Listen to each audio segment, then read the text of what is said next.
দেনা পাওনা। দিবাকরবাবুর বড্ড হাত ধরছিল।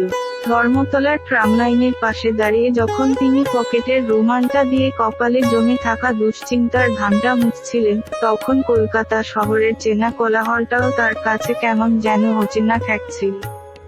তিনি বড় আশা করে মেয়েটার নাম রেখেছিলেন স্বাতী। স্বাতী নক্ষত্রের জল নাকি ঝিনুকের মুখে পড়লে মুক্ত হয়। মেয়েটা মুক্তোর মতোই উজ্জ্বল হয়েছিল। এম.বি. এটা পাশ করার পর যখন বেঙ্গালুরুর একটা বড় কোম্পানিতে প্রজেক্ট ম্যানেজার হিসেবে জয়েন করল, দিবাকরবাবু ভেবেছিলেন এবার বুঝি বুকের ওপর থেকে একটা মস্ত পাথর নেমে গেল। কিন্তু মধ্যবিত্ত বাবার ভাগ্য তো এত সহজে প্রসন্ন হয় না। পাত্র জুটল সৌম্য। ছেলে হিসেবে সৌম্য খারাপ নয়, দেখতে ভালো, আই.টি সেক্টরের রকেটের গতিতে ওপরে ওঠা ক্যারিয়ার, চমৎকার ইংরেজি বলে। গোলমালটা বাঁধল ওই স্ট্যাটাস নামক অদৃশ্য দেওয়ালটায়।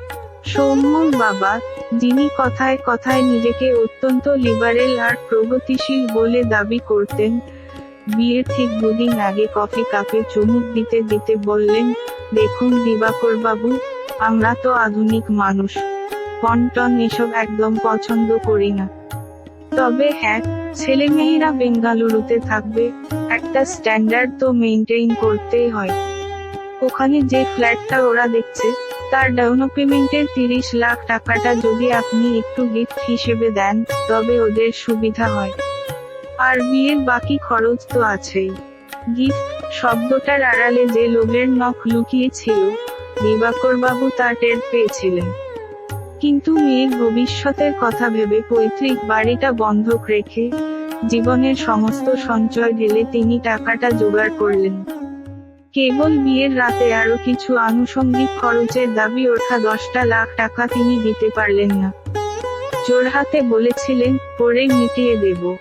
বেঙ্গালুরুর এমজি রোডের একটা ঝকঝকে ফ্ল্যাটের সাথে আর সৌম্য সংসার শুরু হয়েছিল।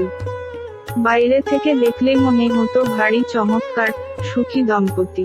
কিন্তু ভেতরের হাওয়াটা ছিল বড় ঠান্ডা। উইকেন্ডে যখন ওরা ব্যালকনিতে বসে ফিল্টার কফি খেত, সৌম্য ল্যাপটপের স্ক্রিন থেকে চোখ না সরিয়েই বলতো, তোমার বাবা কিন্তু কর্পোরেট কমিটমেন্ট রাখতে পারলেন না স্বাতী। আমার বাবা বিজনেসম্যান, ওনার সার্কেলে আমার মাথাটা ছোট হয়ে গেল। এই ফ্ল্যাটের বাকি ইএমআই এর লোডটাও তো আমাকেই টানতে হচ্ছে। স্বাতী সব ব্যাপার বুঝতো সৌম্যের টাকার লোভ এখনো যায়নি। এরা অর্থে বড়লোক হলেও আসলে মনের দিক দিয়ে ছোট লোক। সে চুপ করে থাকতো। সে জানতো অপাত্রে কিছুই রাখতে নেই, গানও না, উপদেশও না, এমনকি কোনো বাক্যও না। নষ্ট হয়ে যায়। শ্বশুরবাড়ির লোকেদের থেকে আসা সূক্ষ্ম খোঁচাগুলো তার আত্মসম্মানে গিয়ে লাগতো। একদিন দিবাকরবাবু এলেন বেঙ্গালুরুতে মেয়ের ফ্ল্যাটে। তার শরীরটা ভেঙে গেছে, চোখের নিচে কালির দাগ। স্বাতীর অলক্ষ্যে তিনি সৌম্যর হাতে কিছু টাকা গুঁজে দিতে গিয়েছিলেন, দাবির চেয়ে অনেক কম। সৌম্য নিজে কিছু না বলে বাবাকে ফোন লাগিয়ে দিল। সৌম্যর বাবা ফোনে বৃদ্ধ মানুষকে যে ভাষায় অপমান করলেন, তার ড্রয়িং রুমে ঢোকার মুখে শুনে ফেলল স্বাতী। সেদিন স্বাতীর ভেতরের সবটুকু বাঁধ ভেঙে গেল। সে বাবার হাত থেকে টাকার খামটা কেড়ে নিয়ে বলল, বাবা, তুমি আর একটা টাকাও এদের দেবে না। আমার শিক্ষার, আমার যোগ্যতার কোনো দাম নেই এদের কাছে। তুমি আজই কলকাতা ফিরে যাও। সৌম্য অবাক হয়ে বলেছিল, স্বাতী, তুমি বড্ড বেশি রিয়্যাক্ট করছো। এটা তো আমাদের ফ্যামিলি ম্যাটার। স্বাতী শান্ত, এক্কেবারে শান্ত গলায় বলেছিল, না সৌম্য, এটা ফ্যামিলি ম্যাটার নয়, এটা বিজনেস ডিল। আর এই নোংরা ডিলে আমি আর থাকতে পারছি না। সেদিন রাতেই স্বাতী তার ট্রলি ব্যাগটা গুছিয়ে নিয়েছিল। সৌম্য রায় টি সেক্টরের মোটা মাইনের ফ্ল্যাট বা তথাকথিত আভিজাত্য তাকে 1 সেকেন্ডের জন্য আটকে রাখতে পারেনি। সে বাবার হাত ধরে লিফটের বোতামটা চেপেছিল। এর বেশ কিছুদিন পর সৌম্যর বাবার নামে 20 লাখ টাকার একটা চেক পাঠিয়ে দিয়েছিল। ফোনে করে বলল, এটা পিতৃঋণ শোধ করলাম উইথ ইন্টারেস্ট। তারপর ডিভোর্সের জন্য আইনি নোটিশ পাঠিয়ে দিল সৌম্যকে। আর কিছুদিনের মধ্যেই সৌম্যর সঙ্গে স্বাতীর আইনিভাবে বিবাহ বিচ্ছেদ হয়ে গেল। না, স্বাতী কোনো অ্যালুমনি দাবি করেনি, বরং সে তার নিজের বাবাকে সৌম্য আর তার পরিবারের ব্ল্যাকমেলিং এর হাত থেকে মুক্তি দিয়েছিল আর সৌম্যকে জানিয়েছিল সে অন্য কোথাও নিজেকে বিক্রি করতে পারে। কলকাতা ফিরে স্বাতী আর চাকরি করেনি। সে কয়েকজন বন্ধুকে নিয়ে শুরু করলো নিজের একটা ওমেন টেক স্টার্টআপ কোম্পানি। দিনরাত এক করে কোডিং, ক্লায়েন্ট ডিলিং, স্বাতী যেন এক নতুন ঘোরের মধ্যে বেঁচে রইল। মাত্র 3 বছরের মধ্যে স্বাতীর কোম্পানি বেঙ্গালুরুর বাজারে অন্যতম সেরা স্টার্টআপ হিসেবে নাম করে নিল। এদিকে স্বাতীর সাথে বিবাহ বিচ্ছেদ হয়ে যাওয়ার পর সৌম্যর পরিবার তড়িঘড়ি করে তার দ্বিতীয় বিয়ে দিল। পাত্রী এক নামী প্রমোটারের মেয়ে, অনন্যা। বিয়েতে কোটি টাকার ফ্ল্যাট, দামি গাড়ি সবই এল। সৌম্যর বাবা ভাবলেন, এবার বুঝি আসল পাওনা মিলল।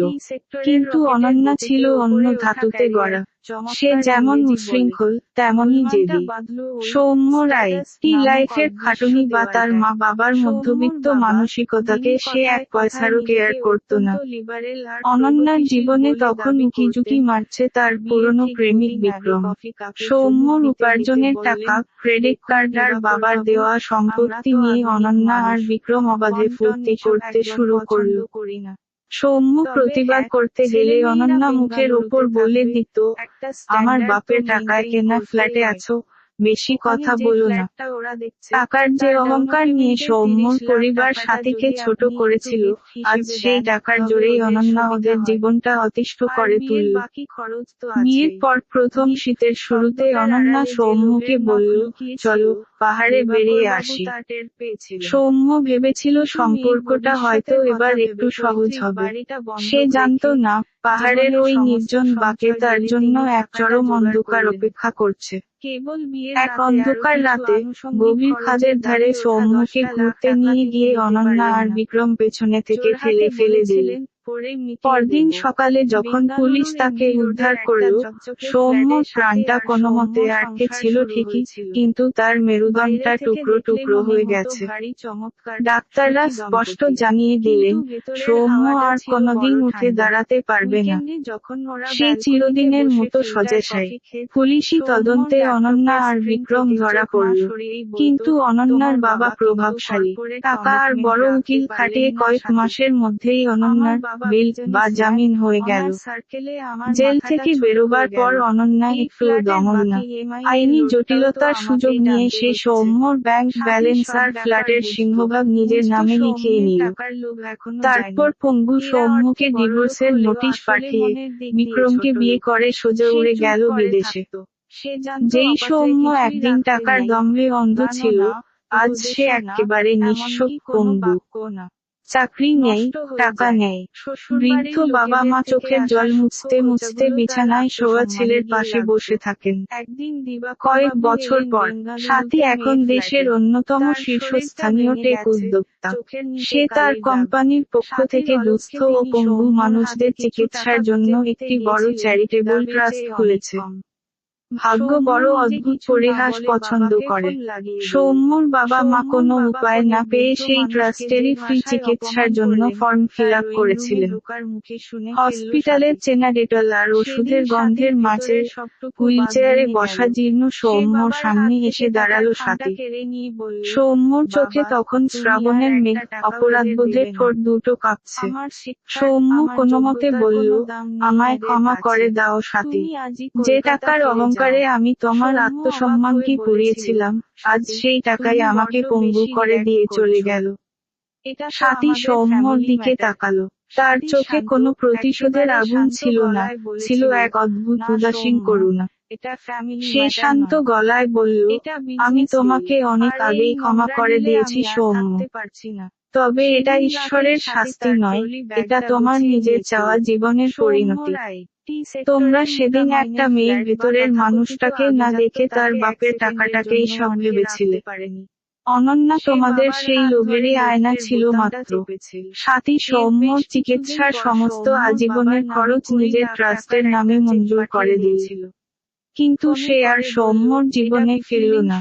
হসপিটালের করিডোর দিয়ে যখন সাথী বাইরের রোদ্দুরের দিকে হেঁটে যাচ্ছিল, তখন তার মনে হলো, জীবনের সব দেনা পাওনার হিসেব মানুষ নিজের হাতে মেটাতে পারে না।